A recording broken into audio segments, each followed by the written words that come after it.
Замандаштар, мен сіздерге биринчи монтип салыңыздарды үйрөтөрмүн. Мындай экен, эң биринчичи көрсөчү.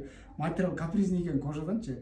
Муну жанагы көйнөктөр минтип мыйшип, сишип калбаш үчүн мага биринчи моон үйрөттү да. Моондап туруп, немени түз кылып туруп тышташ керек экен мунун үстүнөчү. Ошондо жанагы немеси түз чыгыш керек экен да. Монтип минтип тартмак болбойт экен да, короче.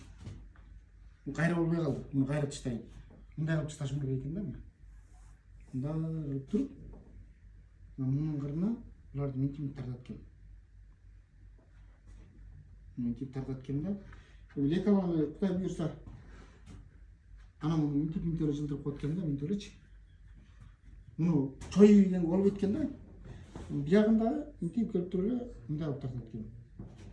Анткени бул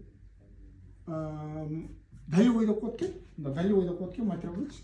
Ошол кетип калса, көйнөк полный финал ылдый өстө неме болуп калат дейт. Бычакты өстө мындай болуп калат дейт да. Бир эле деталь кыйшырса, баардыгы ошондой болуп калат дейт. Мына буюрса биринчи лекаламды баштадым.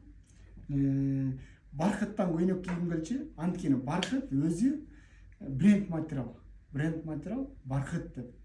Анан мындай жулуу, анан мындай богатый, мындай бир сонун көрүнөт деп ойлойм да. Кудай буйрса, мына могу материалдын өзүн корейский деп метрин 1200 алып келдик, 1200 алып кой? 1200 алдык. Эми кымбат материал менен рисковать этип атам. Жакшы лайктан басып, жакшы чыкса экен деп бир жакшы дуа кылып туруңуздар. Амин, Кудайым жеңилинен берсин деп туруп иштеп берейин.